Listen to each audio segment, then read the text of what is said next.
ಕರ್ತನ ಪರಿಶುದ್ಧ ನಾಮಕ್ಕೆ ಸ್ತೋತ್ರ ಸಲ್ಲಿಸೋಣ. ಈ ದಿನಕ್ಕೆ ನೇಮಕವಾದಂತ ದೇವರ ವಾಕ್ಯವನ್ನು ಪ್ರಾರಂಭ ಮಾಡಿ ನಂತರ ಒಂದು ಭಕ್ತಿಪೂರ್ವಕವಾದಂತ ಮಿಷನರಿಯ ಬಗ್ಗೆ ನಾವು ಧ್ಯಾನ ಮಾಡೋಣ. ಇಂದಿಗೆ ನೇಮಕವಾದಂತ ದೇವರ ವಾಕ್ಯ ಮತ್ತಾಯನ ಬರೆದ ಸುವಾರ್ತೆ 5ನೇ ಅಧ್ಯಾಯ 14ರಿಂದ 16ನೇ ವಚನದವರೆಗೂ. ಮತ್ತಾಯನ ಬರೆದ ಸುವಾರ್ತೆ 5ನೇ ಅಧ್ಯಾಯ 14ರಿಂದ 16. ನೀವು ಲೋಕಕ್ಕೆ ಬೆಳಕಾಗಿದ್ದೀರಿ. ಗುಡ್ಡದ ಮೇಲೆ ಕಟ್ಟಿರುವ ಊರು ಮರೆಯಾಗಿರಲಾರದು, ಮತ್ತು ದೀಪವನ್ನು ಹತ್ತಿಸಿ ಕೊಳದೊಳಗೆ ಇಡುವುದಿಲ್ಲ, ದೀಪಸ್ತಂಭದ ಮೇಲೆ ಇಡುತ್ತಾರಷ್ಟೇ. ಆಗ ಅದು ಮನೆಯವರೆಲ್ಲರಿಗೂ ಬೆಳಕು ಕೊಡುವುದು. ಅದರಂತೆ ನಿಮ್ಮ ಬೆಳಕು ಜನರ ಮುಂದೆ ಪ್ರಕಾಶಿಸಲಿ.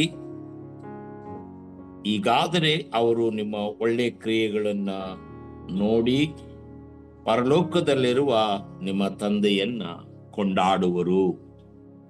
ಪ್ರಾರ್ಥನೆ ಮಾಡೋಣ. ಪರಮ ಪವಿತ್ರನಾದಂಥ ದೇವಾದ ದೇವನೇ, ಈ ವಾಕ್ಯದಲ್ಲಿ ನಮ್ಮೆಲ್ಲರೊಟ್ಟಿಗೆ ಮಾತನಾಡು ದೇವರೇ. ಈ ವಾಕ್ಯವನ್ನು ಹೇಳುವಂತ ಭಕ್ತನ ಮೇಲೆ ದಯವಿಡು. ಕೇಳತಕ್ಕಂಥವರೆಲ್ಲರನ್ನು ಕೂಡ ನೀನು ಆಶೀರ್ವಾದ ಮಾಡು. ಯೇಸುವಿನ ನಾಮದಲ್ಲಿ ಬೇಡುತ್ತವೆ ಸ್ವಾಮಿ, ಆಮೇನ್. ದೇವರ ಪರಿಶುದ್ಧ ನಾಮಕ್ಕೆ ಸ್ತೋತ್ರವನ್ನು ಸಲ್ಲಿಸ್ತೇನೆ. ಈ ಸಮಯವನ್ನ ಕೊಟ್ಟಿರುವಂತ ಎಲ್ಲಾ ಹಿರಿಯ ಬೋಧಕರಿಗೂ, ಸೇರಿರುವಂತ ಎಲ್ಲಾ ಜೊತೆ ಸೇವಕರಿಗೂ ಮತ್ತು ಎಲ್ಲಾ ವಿಶ್ವಾಸಿಗಳಿಗೂ ಕರ್ತನಾದಂತ ಯೇಸುವಿನ ಒಂದೇ ನಾಮದಲ್ಲಿ ವಂದನೆಯನ್ನ ಸಲ್ಲಿಸುವನಾಗಿದ್ದೇನೆ. ಇಂದು ನಾವು ನೋಡುವಂತ ಈ ದೇವರ ವಾಕ್ಯದಲ್ಲಿ ಪರ್ವತ ಪ್ರಸಂಗದಲ್ಲಿ ಮತ್ತಾಯನ ಬರೆದ ಸುವಾರ್ತೆ ಈ 3 ಅಧ್ಯಾಯಗಳು ಪರ್ವತ ಪ್ರಸಂಗ ಎಂಬುದಾಗಿ ಹೇಳುತ್ತೇವೆ. ಇದರಲ್ಲಿ ನಾವು ನೋಡುವಾಗ 16ನೇ ವಚನದಲ್ಲಿ, ಅದರಂತೆ ನಿಮ್ಮ ಬೆಳಕು ಜನರ ಮುಂದೆ ಪ್ರಕಾಶಿಸಲಿ.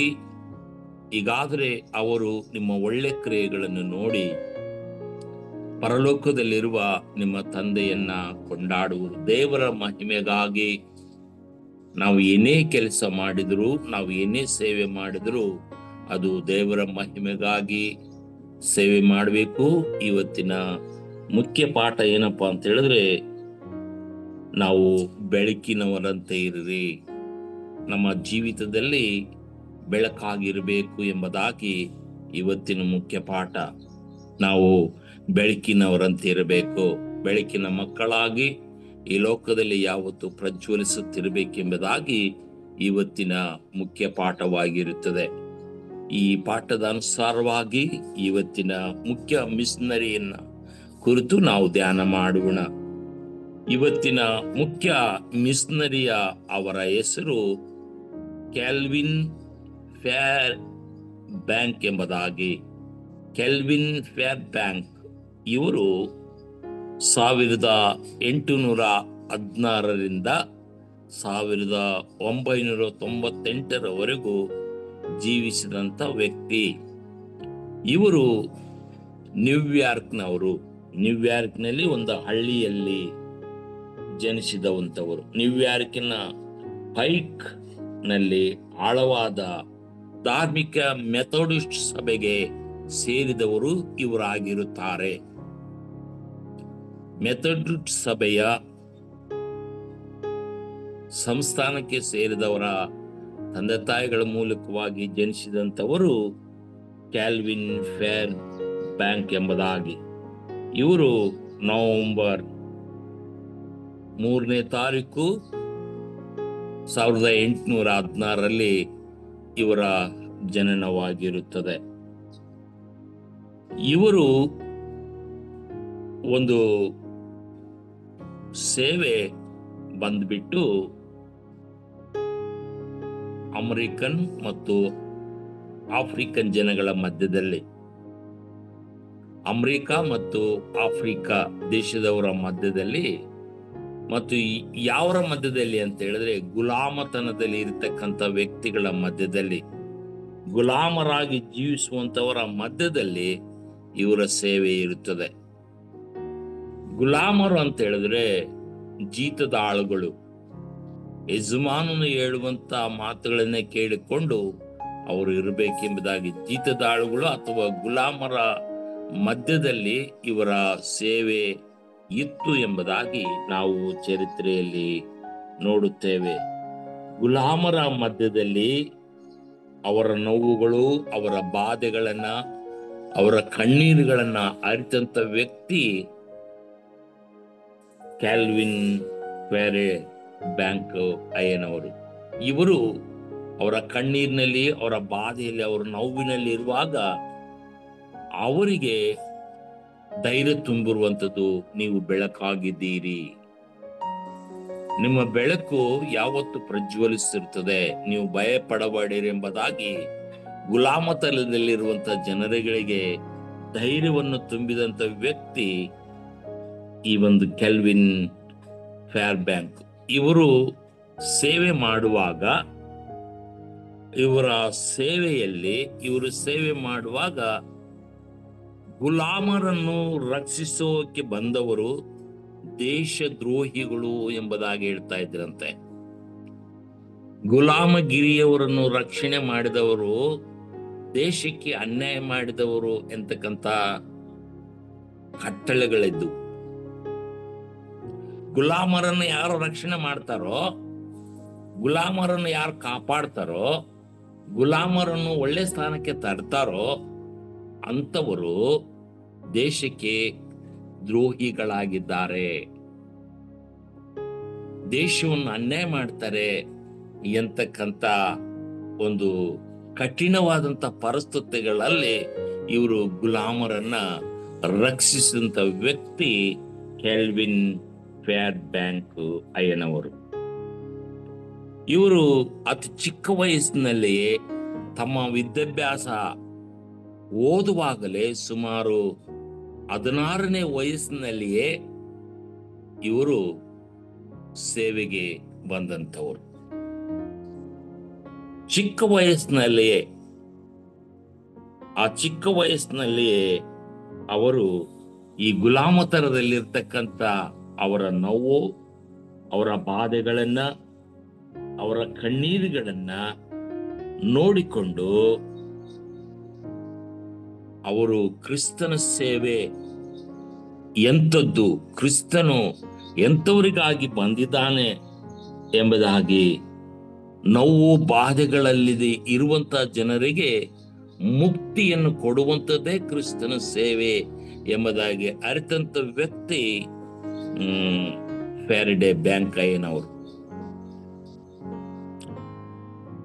ಈ ಕ್ರಿಸ್ತನ ಸುವಾರ್ತೆಯನ್ನ, ಕ್ರಿಸ್ತನ ಅನ್ಯೋನ್ಯತೆಯನ್ನು ಸಾರುವಂಥದ್ದೇ ಗುಲಾಮತನದಲ್ಲಿರುವಂತಹ ಜನಗಳಿಗೆ, ಗುಲಾಮದಲ್ಲಿ ಬದುಕುವಂತಹ ಜನಗಳಿಗೆ ಕ್ರಿಸ್ತನ ಪ್ರೀತಿಯನ್ನು ಅವರಿಗೆ ತೋರಿಸಬೇಕು. ಅವರು ಕತ್ತಲೆಯಲ್ಲಿದ್ದಾರೆ, ಅವರ ನಡವಳಿಕೆಯು ಬಹಳ ಕಠಿಣ ಪರಿಸ್ಥಿತಿಯಲ್ಲಿ ಇರುತ್ತದೆ, ಅವರಿಗೆ ಬೆಳಕು ಬೇಕಾಗಿದೆ, ಅವರು ಬೆಳಕಿನಂತಿರುತ್ತಾರೆ ಎಂಬುದಾಗಿ ಧೈರ್ಯ ತುಂಬಿದಂಥವರು ಈ ಒಂದು ಸರ್ ಕೆಲ್ವಿನ್ ಫ್ಯಾರ್ ಬ್ಯಾಂಕ್ ಅಯ್ಯನವರು. ಇವರು ಆರ್ಥಿಕ ಪರಿಸ್ಥಿತಿಗಳಲ್ಲಿ ಇದ್ದಂತ ಜನರು ಸುಮಾರು 3.2 ಮಿಲಿಯನ್ ಜನರನ್ನು $100 ಕೋಟಿ ಹೆಚ್ಚು ಮನೆ ಆಸ್ತಿ ಉಳ್ಳವರಾಗಿದ್ದಾರೆ ಎಂಬುದಾಗಿ ಅವರು ಪರಿಗಣಿಸ್ತಾ ಇದ್ರು. $100 ಕೋಟಿ ಹೆಚ್ಚಾಗಿದ್ದಾರೆ ಗುಲಾಮತನದಲ್ಲಿ ಇರತಕ್ಕಂಥ ವ್ಯಕ್ತಿಗಳು. ಅವರು ಈ ದೇಶಕ್ಕೆ ದೊಡ್ಡ ಆಸ್ತಿಗಳಾಗಿದ್ದಾರೆ. ಅಂಥವರನ್ನು ನಾವು ಕೀಳಾಗಿ ನೋಡಬಾರದು ಎಂಬುದಾಗಿ ಇವರು ಕ್ರಿಸ್ತನ ಪ್ರೀತಿಯನ್ನ ಜನಗಳಿಗೆ ಸಾರಿದಂತ ವ್ಯಕ್ತಿ ಇವರಾಗಿದ್ದಾರೆ. ಒಂದು ಸಾರಿ ಇವರು ಗುಲಾಮ ಗಿರಿಯಲ್ಲಿ ಇರ್ತಕ್ಕಂಥ ಜನಗಳನ್ನ ಮಾರಾಟ ಮಾಡ್ತಾ ಇರ್ತಾರೆ. ಗುಲಾಮ ತರದಲ್ಲಿರ್ತಕ್ಕಂಥ ಒಬ್ಬ ಹೆಣ್ಣು ಮಗಳನ್ನು ಎಲಿಸಾ ಎಂಬುದಾಗಿ, ಆ ಹೆಣ್ಣು ಮಗಳು ನೀಗ್ರೋ ಮಹಿಳೆಯಾಗಿರುತ್ತಾಳೆ. ಈ ನೀಗ್ರೋ ಮಹಿಳೆಯನ್ನ ಇವರು ಆ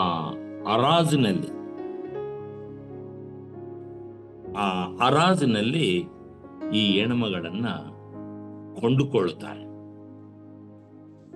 ಆ ಅರಾಜಿನಲ್ಲಿ ಎಲಿಸಾ ಎಂತಕ್ಕಂಥ ಹೆಣ್ಮಗಳನ್ನು ಕೊಂಡುಕೊಂಡು ಆ ಹೆಣ್ಮಗಳನ್ನ ಸ್ವಾತಂತ್ರ್ಯಕ್ಕಾಗಿ, ನೋಡಮ್ಮ ನಾನು ಸ್ವಾತಂತ್ರ್ಯಕ್ಕಾಗಿ ಕೊಂಡುಕೊಳ್ಳಿದ್ದಾನೆ, ಗುಲಾಮ ತರದಲ್ಲಿ ನೀನು ಇರಬೇಡ ಎಂಬುದಾಗಿ ಅವರಿಗೆ ಕ್ರಿಸ್ತನ ಪ್ರೀತಿಯನ್ನ ಮತ್ತು ವಿಮೋಚನೆ ಘನತೆಯನ್ನ ಆ ಹೆಣ್ಣು ಮಗಳಿಗೆ ಕೊಟ್ಟು ಆ ಹೆಣ್ಣು ಮಗಳನ್ನ ಗೌರವದಿಂದ ಕಾಪಾಡಿದಂತ ವ್ಯಕ್ತಿ ಅಂತ ಹೇಳಿದ್ರೆ ಕೆಲ್ವಿನ್ ಫ್ಯಾರ್ ಬ್ಯಾಂಕ್ ಅಯ್ಯನವರು.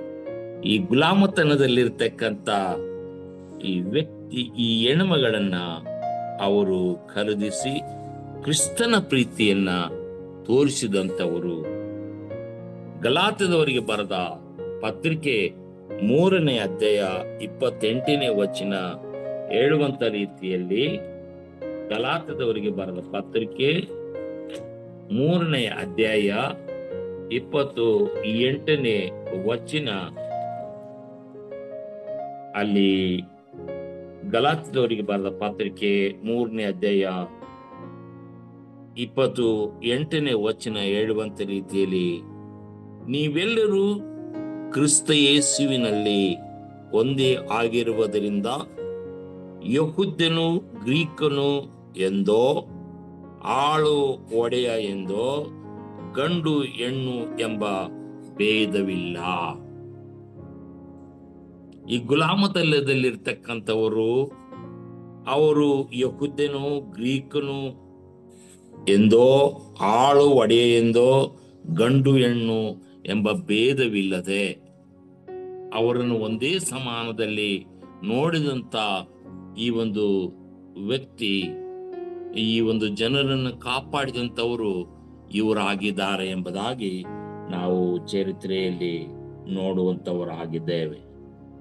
ಇವರು ಯೇಸುವಿನ ಪ್ರೀತಿಯನ್ನ ಅನೇಕ ಜನರಿಗೆ ಸಾರಿದಂತ ವ್ಯಕ್ತಿ ಇವರು ಆಗಿದ್ದಾರೆ ಎಂಬುದಾಗಿ ನಾವು ನೋಡುತ್ತೇವೆ. ಮಾತ್ರವಲ್ಲದೆ ಇವರು ಗುಲಾಮತನದಲ್ಲಿ ಸರಪಣೆಗಳಿಂದ ಅನೇಕ ಬಾಧೆಗಳಿಂದ ಕಟ್ಟಲ್ಪಟ್ಟಂತ ಜನಗಳಿಗೆ ಈ ಸರಪಣೆಗಳಿಂದ ಬಂಧಿತರಾಗಿರಿ ಇವರೆಲ್ಲರನ್ನ ಕತ್ತಲೆಯಲ್ಲೂ ಕೂಡ ಹಾಕಿರ್ತಾರೆ. ಜೈಲು ಅಂತ ಹೇಳಿದ್ರೆ ಬೆಳಕಿರುವುದಿಲ್ಲ. ಕತ್ತಲೆಯಲ್ಲಿ ಸರಪಣೆಗಳಿಂದ ಬಂಧಿಸಲ್ಪಟ್ಟಂತ ಜನಗಳು, ಬಂಧಿಸಲ್ಪಟ್ಟಂತ ನಾವು ನೋಡ್ತೇವೆ. ಅಪೊಸ್ತಲ ಕಾರ್ಯಗಳು 16ನೇ ಅಧ್ಯಾಯದಲ್ಲಿ ಪೌಲ ಸೀಲರನ್ನ ಕತ್ತಲೆಯಲ್ಲಿ ಕೂಡಿ ಹಾಕಿರುವಾಗ ಆ ಕತ್ತಲೆಯಲ್ಲಿ ಆ ಒಂದು ಸೆರೆಮನೆಯಲ್ಲಿ, ಆ ಒಂದು ಜೈಲಲ್ಲಿ ಬೆಳಕಿರುವುದಿಲ್ಲ. ಇವರೆಲ್ಲರಿಗೆ ಅವಾಗ ಅಲ್ಲಿರ್ತಕ್ಕಂಥ ಆ ಸೈನ್ಯಾಧಿಕಾರಿ ದೀಪ ತೆಗೆದುಕೊಂಡು ಬರ್ರಿ, ಅವ್ರು ಕಳ್ಳರು ಓಡೋದ್ರೇನು ಎಂಬುದಾಗಿ ಆ ಕತ್ತಲೆಯಲ್ಲಿ ಬೆಳಕನ್ನ ಹುಡುಕುವಂತ ವ್ಯಕ್ತಿ ಆಗಿದ್ದಾನೆಂಬುದಾಗಿ ನಮ್ಮೆಲ್ಲರಿಗೂ ಗೊತ್ತು. ಪ್ರಿಯ ದೈವ ಮಕ್ಕಳೇ, ನಾವು ಕೂಡ ಈ ಒಂದು ಕತ್ತಲೆಯಲ್ಲಿ ಇರ್ತಕ್ಕಂಥ ಜನರನ್ನ ಬೆಳಕಿನವರಂತೆ ಮಾಡುವಂಥದ್ದೇ ದೇವರ ಸೇವೆ ಎಂಬುದಾಗಿ ಈ ಒಂದು ಮಿಷನರಿಯ ಬಗ್ಗೆ ನಾವು ಕಲಿತುಕೊಳ್ಳುವರಾಗಿದ್ದೇವೆ. ಮಾತ್ರವಲ್ಲದೆ ಅವರು ಇನ್ನೊಂದು ವಾಕ್ಯವನ್ನ ಜನಗಳ ಮುಂದೆ ಅವರ ಜೀವನ ಮತ್ತು ಪ್ರತಿಬಿಂಬಿಸುವ ಸತ್ಯದ ಮಾತುಗಳೇನಪ್ಪಾ ಅಂತ ಹೇಳಿದ್ರೆ, ಈ ಯೆಶಾಯನ ಪ್ರವಾದನೆ ಗ್ರಂಥ 61ನೇ ಅಧ್ಯಾಯ 1ನೇ ವಚನವನ್ನ ಅವರು ಹೇಳ್ತಾ ಇದ್ದಾರೆ. ಯೇಸು ಸ್ವಾಮಿ ಕೂಡ ಇದನ್ನು ಹೇಳಿದರು. ಈ ಒಂದು ವಾಕ್ಯ ಭಾಗದಲ್ಲಿ ಅವರು ಏನ್ ಹೇಳ್ತಾರೆ ಅಂತ ಹೇಳಿದ್ರೆ, ಯೆಶಾಯನ ಪ್ರವಾದನೆ ಗ್ರಂಥ 61ನೇ ಅಧ್ಯಾಯ 1ನೇ ವಚನ, ಕರ್ತನಾದ ಯೆಹೋವನ ಆತ್ಮವು ನನ್ನ ಮೇಲೆ ಹದೆ, ಆತನು ನನ್ನನ್ನು ಬಡವರಿಗೆ ಶುಭವರ್ತಮಾನವನ್ನು ಸಾರುವುದಕ್ಕೆ ಅಭಿಷೇಕಿಸಿದನು, ಮನ ಮುರಿದವರನ್ನು ಕಟ್ಟಿ ವಾಸಿ ಮಾಡುವುದಕ್ಕೂ, ಸೆರೆಯವರಿಗೆ ಬಿಡುಗಡೆಯಾಗುವುದನ್ನು, ಬಂದಿಗಳಿಗೆ ತೆರೆಯುವುದನ್ನು ಪ್ರಸಿದ್ಧಪಡಿಸುವುದಕ್ಕೂ ಯೆಹೋವನು ನೇಮಿಸಿರುವ ಶುಭವರ್ಷ ಎಂಬುದಾಗಿ ಈ ಒಂದು ಆ ಕದಗಳನ್ನು ತೆರೆದು ಆ ಜನಗಳನ್ನು ರಕ್ಷಣೆ ಮಾಡಬೇಕು, ಆ ಜನಗಳಿಗೆ ಒಳ್ಳೆಯ ಶುಭ ವರ್ತಮಾನವನ್ನು ಸಾರಬೇಕು. ಮಾತ್ರವಲ್ಲದೆ ಕ್ರಿಸ್ತ ನಂಬಿಕೆಯನ್ನ ಆ ಗುಲಾಮತರದಲ್ಲಿರ್ತಕ್ಕಂಥ ಜನಗಳಿಗೆ, ಆ ಗುಲಾಮದಲ್ಲಿ ಬದುಕಿರುವಂತ ಜನಗಳಿಗೆ ಬೆಳಕನ್ನ ನೀಡಬೇಕು. ಕತ್ತಲಲ್ಲಿರ್ತಕ್ಕಂಥ ಜನಗಳಿಗೆ, ದಬ್ಬಾಳಿಕೆಯಲ್ಲಿರ್ತಕ್ಕಂಥ ಜನಗಳಿಗೆ ಕ್ರಿಸ್ತನ ಪ್ರೀತಿಯನ್ನು ಸಾರಬೇಕೆಂಬುದಾಗಿಯೇ ಈ ಒಂದು ಮಿಷನರಿಯ ಮುಖ್ಯ ಗುರಿಯಾಗಿತ್ತು. ದಬ್ಬಾಳಿಕೆ, ಹಿಂಸೆ, ಬಾಧೆಗಳಲ್ಲಿ, ಕಣ್ಣೀರು ದುಃಖಗಳಲ್ಲಿ ಇರ್ತಕ್ಕಂಥ ಗುಲಾಮತನದಲ್ಲಿ ಜೀವಿಸುವಂತ ವ್ಯಕ್ತಿಗಳನ್ನ ಕ್ರಿಸ್ತನ ಪ್ರೀತಿಯಲ್ಲಿ ಬೆಳೆಸಬೇಕು, ಕ್ರಿಸ್ತನ ಮಾರ್ಗಕ್ಕೆ ತರಬೇಕೆಂಬುದಾಗಿ ಈ ಮಿಷನರಿಯ ಬಗ್ಗೆ ನಾವು ನೋಡುತ್ತೇವೆ. ಇದಕ್ಕಾಗಿಯೇ ದೇವರು ಆತ್ಮ ನಮ್ಮ ಮೇಲೆ ಇಳಿದು ಬಂದಿದೆ, ಇದಕ್ಕಾಗಿಯೇ ನಮ್ಮ ಜೀವನ ಇದೆ. ನಾವು ಕತ್ತಲಲ್ಲಿರುವಂತ ಜನಗಳಿಗೆ ಬೆಳಕನ್ನ ನೀಡುವಂತವರಾಗಿರ್ಬೇಕು, ಬೆಳಕಿನ ಮಕ್ಕಳಾಗಿ ಜೀವಿಸಬೇಕು, ಕ್ರಿಸ್ತನ ಪ್ರೀತಿಯನ್ನ ಅವರಿಗೆ ಸಾರಬೇಕೆಂಬುದಾಗಿ ಈ ಮಿಷನರಿಯ ಬಗ್ಗೆ ನಾವು ತಿಳಿದುಕೊಳ್ಳುತ್ತೇವೆ. ಅದೇ ರೀತಿಯಲ್ಲಿ ನಾವು ಕೂಡ ನಮ್ಮ ಸೇವೆಗಳಲ್ಲಿ ನಾವು ಬೆಳಕನ್ನು ತೋರಿಸುವಂತ ಮಕ್ಕಳಾಗಿ, ಬೆಳಕನ್ನ ಪ್ರಜ್ವಲಿಸುವಂತೆ, ಬೆಳಕಿನಲ್ಲಿ ಜನರನ್ನ ಕರೆದು, ಕತ್ತಲಲ್ಲಿರ್ತಕ್ಕಂಥ ಜನಗಳು ಹುಡುಕತನದಲ್ಲಿಯೂ ವಿಗ್ರಹಾರಾಧನೆಯಲ್ಲಿಯೂ, ಈ ಲೋಕವು ಕೆಟ್ಟು ಹೋಗಿದೆ, ಈ ಲೋಕದಲ್ಲಿ ಪ್ರತಿಯೊಂದೊಂದು ಕತ್ತಲೆಯಿಂದ ತುಂಬಿದವರಾಗಿದ್ದಾರೆ, ಕತ್ತಲೆಯಲ್ಲಿ ಜೀವಿಸುವಂತ ವ್ಯಕ್ತಿಗಳಾಗಿದ್ದಾರೆ. ಅದಕ್ಕಾಗಿ ನಾವೆಲ್ಲರೂ ಸೇವಕರಾಗಿದ್ದೇವೆ, ನಾವೆಲ್ಲರೂ ಒಂದೇ ಆತ್ಮನನ್ನು ಹೊಂದಿದವರಾಗಿದ್ದೇವೆ, ನಾವು ಒಂದೇ ವ್ಯಕ್ತಿಗಳಾಗಿದ್ದೇವೆ. ನಾವು ಕ್ರಿಸ್ತನ ಪ್ರೀತಿಯನ್ನ ಆಳು ಒಡೆಯ ಎಂಬುದಾಗಿ ಇಲ್ಲ. ಯಹೂದನು ಗ್ರೀಕನು ಮೇಲು ಕೀಳು ಎಂಬತಕ್ಕಂಥದ್ದಿಲ್ಲ. ಈ ಒಂದು ಮಿಷನರಿಯ ಬಗ್ಗೆ ಐಕ್ಯತೆಯನ್ನ ಕಾಪಾಡಿದಂತ ವ್ಯಕ್ತಿ ಈ ಮಿಷನರಿ ಆಗಿದ್ದಾರೆ. ಅದೇ ರೀತಿಯಲ್ಲಿ ನಾವು ಕೂಡ ಐಕ್ಯತೆಯಲ್ಲಿ ಕ್ರಿಸ್ತನ ಪ್ರೀತಿಯನ್ನ ಸಾರುವಂತವರಾಗಿರ್ಬೇಕೆಂಬುದಾಗಿ ಈ ಒಂದು ಮಿಷನರಿ ಬಗ್ಗೆ ನಾವು ಅಷ್ಟೇ ಗುಲಾಮತನದಲ್ಲಿರ್ತಕ್ಕಂಥ ಜನಗಳಿಗೆ, ಬಾಧೆ, ಕಣ್ಣೀರು, ದುಃಖ, ಸ್ಲಮ್ಗಳಲ್ಲಿರ್ತಕ್ಕಂಥ ಜನಗಳಿಗೆ, ವಿಗ್ರಹಾರಾಧನೆಯಲ್ಲಿ ಕತ್ತಲೆಯಲ್ಲಿ ಜೀವಿಸುವಂತ ಜನಗಳಿಗೆ ಬೆಳಕನ್ನು ತೋರಿಸಿ ಕ್ರಿಸ್ತನ ಪ್ರೀತಿಯನ್ನು ಸಾರಬೇಕೆಂಬುದಾಗಿಯೇ ಇವತ್ತಿನ ಮುಖ್ಯ ಪಾಠ. ನೀವು ಬೆಳಕಿನವರಂತೆ ಇರ್ರಿ, ಕತ್ತಲೆಯಲ್ಲಿ ಜೀವಿಸುವಂತವರಾಗಿರಬಾರದು, ಬೆಳಕಿನವರಂತೆ ಆಗಿ ಜೀವಿಸಬೇಕೆಂಬುದಾಗಿಯೇ ಇವತ್ತಿನ ಮುಖ್ಯ ಪಾಠವಾಗಿರುತ್ತದೆ. ದೇವರು ಈ ಒಂದು ಮಿಷನರಿಯ ಬಗ್ಗೆ ದೇವರು ನಮಗೆ ಕಲಿಸಿಕೊಡುವಂತ ರೀತಿಯಲ್ಲಿ ನಾವು ಕೂಡ ಬೆಳಕಿನ ಮಕ್ಕಳಾಗಿ ಬೆಳಕಿರಂತೆ ಶುಭವರ್ತವನ್ನು ಸಾರುತ್ತಾ, ದೇವರು ತಾನೇ ಈ ಒಂದು ಬೆಳಗಿನ ಜಾವದಲ್ಲಿ ನಮ್ಮೆಲ್ಲರನ್ನ ದೇವರು ಆಶೀರ್ವಾದ ಮಾಡಲಿ. ಪ್ರಾರ್ಥನೆ ಮಾಡೋಣ. ಪರಮ ಪವಿತ್ರನಾದಂಥ ತಂದೆಯಾದಂಥ ದೇವರೇ, ಲೋಕರಕ್ಷಕನಾದಂಥ ಸ್ವಾಮಿ ಕ್ಯಾಲ್ವಿನ್ ಫ್ಯಾರ್ಬ್ಯಾಂಕ್ ಅಯ್ಯನವರು ಕರ್ತನೆ ಸುಮಾರು 82 ವರ್ಷ ಕರ್ತನೆ ಅವರು ಸೇವೆ ಮಾಡಿದ್ರು ಎಂಬುದಾಗಿ ನಾವು ನೋಡ್ತಾ ಇದ್ದೇವೆ. 82 ವರ್ಷ ಈ ಲೋಕದಲ್ಲಿ ಜೀವಿಸಿ ಕತ್ತಲಲ್ಲಿರ್ತಕ್ಕಂಥ ಜನಗಳಿಗೆ ಬೆಳಕನ್ನ ತೋರಿಸಿ ಕ್ರಿಸ್ತನ ಪ್ರೀತಿಯನ್ನ ಸಾರಿದರು ಎಂಬುದಾಗಿ ಇವತ್ತು ಸುಂದರವಾದಂಥ ಮಿಷನರಿಯ ಬಗ್ಗೆ ನಮಗೆ ಕಲಿಸಿಕೊಟ್ಟಿದೆ ಸ್ವಾಮಿ. ಇಂಥ ಒಂದು ಸುಂದರವಾದಂಥ ಅವಕಾಶವನ್ನ, ಸಹಾಯವನ್ನ ಇಂಥವರ ಬಗ್ಗೆ ಕಲಿಯುವಂತೆ, ಇಂಥವರಂತೆ ನಾವು ಕೂಡ ಆಗ್ಲಿಕ್ಕಾಗುವಂತೆ ನಮ್ಮನ್ನು ಪ್ರೇರೇಪಣೆ ಮಾಡಿದಂಥ ನಮ್ಮ ಸಂಸ್ಥೆಯ ಎಲ್ಲ ಅಧಿಕಾರಿಗಳನ್ನ, ಅಧ್ಯಕ್ಷರನ್ನ, ನಿರ್ದೇಶಕರನ್ನ, ಪ್ರತಿಯೊಬ್ಬೊಬ್ಬರನ್ನ ಆಶೀರ್ವಾದ ಮಾಡು. ಅವರ ಸೇವೆಯನ್ನು ಬಲಪಡಿಸು ಸ್ವಾಮಿ.